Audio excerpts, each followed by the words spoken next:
396 correspondents from many nations gather in Washington, D.C. to attend President John F. Kennedy's news conference. Here on October 11, 1961, are highlights of President Kennedy's 17th meeting with the press.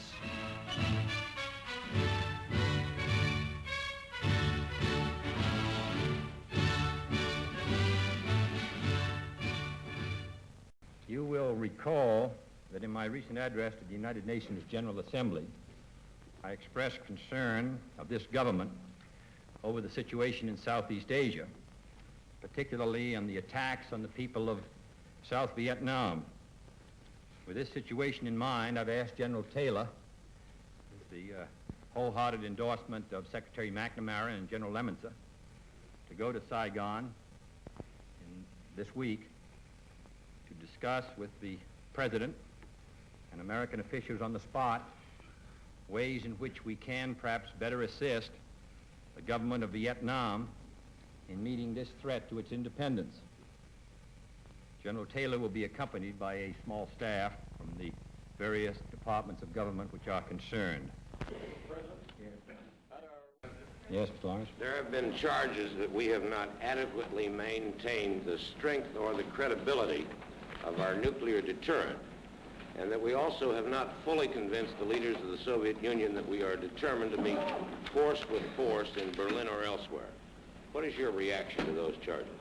Well, we have made many statements. I have made them, and they've been as precise as I could make them. The Secretary of State, the Secretary of Defense, other Western people in positions of responsibility have all talked to our determination to maintain our vital interests in this area.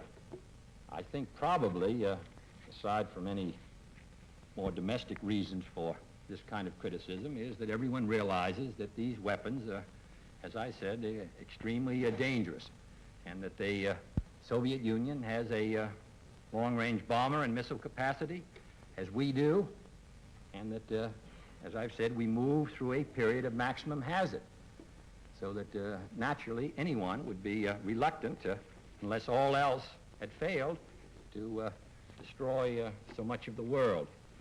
But we have indicated that we will meet our commitments with whatever resources are necessary to meet them. And we also add that we hope it will be possible that accords can be reached which will protect the interests and freedom of the people involved without having to go to these extreme weapons. Now, I would like to point out two or three details about the effort we've made in the field of national security and national defense. Since January, we have added more than $6 billion to the national defense budget, which is more than 14% increase over the previous budget. In strategic forces, which are the nuclear forces, we have ordered a 50% increase in the number of Polaris submarines to be on station, battle station, by the end of 1964. A 50% increase in the number of strategic bombers on 15-minute ground alert at the end of runaways, which is already in effect. A 100% increase in our capacity to produce Minutemen missiles against the day when that production capacity may be needed. And a similar increase in Skybolt and other programs which affect our strategic arm. Now, to strengthen our non-nuclear forces, and I think this is important, we have called up 2 additional divisions and many thousands more, particularly in the air. We've increased by 75% our modern long-range airlift capacity. We've increased our anti-guerrilla forces by 150%. We've stepped up the delivery of the M14 rifle from a maximum of 9,000 a month to 44,000 a month, and taken other steps to bring the Army, Navy, and Marine units to full strength in terms of manpower and equipment. And we still have some way to go. But it does indicate our feeling that we should be stronger, and also that there should be a balance in the forces that we have.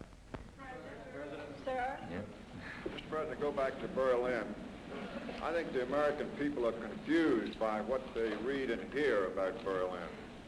One day they read or they're told that American officials are encouraged by the outlook. Another day they read that they're not encouraged, that they're gloomy. One day we're going ahead, the next day we're going back. Mr. President, does the real situation fluctuate that much? As a one-time journalist who became president, how does it look to you? Well, a lot of journalists have bad luck, and I know these stories based on recent conversations that there have been, I think, from the New York exchanges between Mr. Rusk and Mr. Gromyko. There seemed to be more hope in the stories that came out of my meeting with Mr. Gromyko. I think it would be, I see no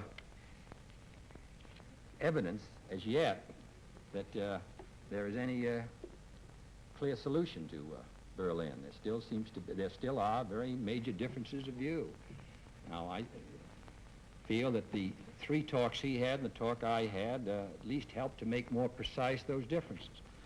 We now will continue some more, and then in addition, and I think this is most important, the Germans will have a new government shortly and be able to participate with perhaps more vigor in making Allied policy with the other NATO countries, and then we can get a better idea as to how it's all going to end up.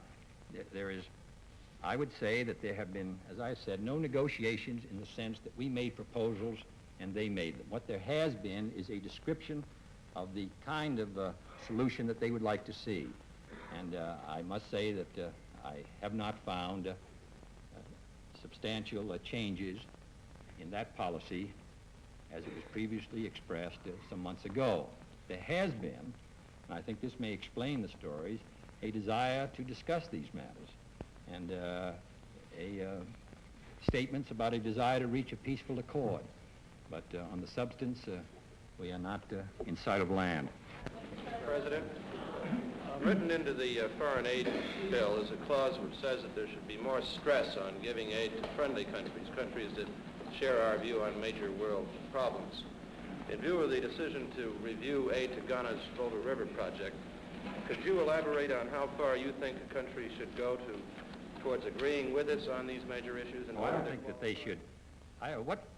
We're not attempting to use our aid in order to secure agreement by these countries with all of our policies.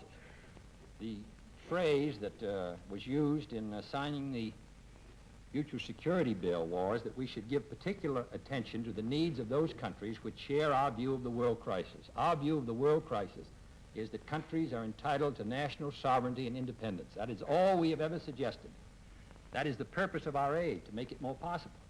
Now, if a country has ceased to choose national sovereignty or ceased to choose national independence, then, of course, our aid becomes less useful. But that is a different matter from suggesting that in order to be entitled to our assistance, particularly as a good percentage of our assistance today is in the form of loans, that they must agree with us, because quite obviously these people in the underdeveloped world are newly independent. They want to run their own affairs. They would rather not accept assistance if we have that kind of string attached to it. And therefore, I think we ought to make an educated guess, but it's not an easy matter. These countries are passing through very difficult times, and they're going to swing one way and then another. But in general, our object is that they maintain their independence. We hope it's theirs.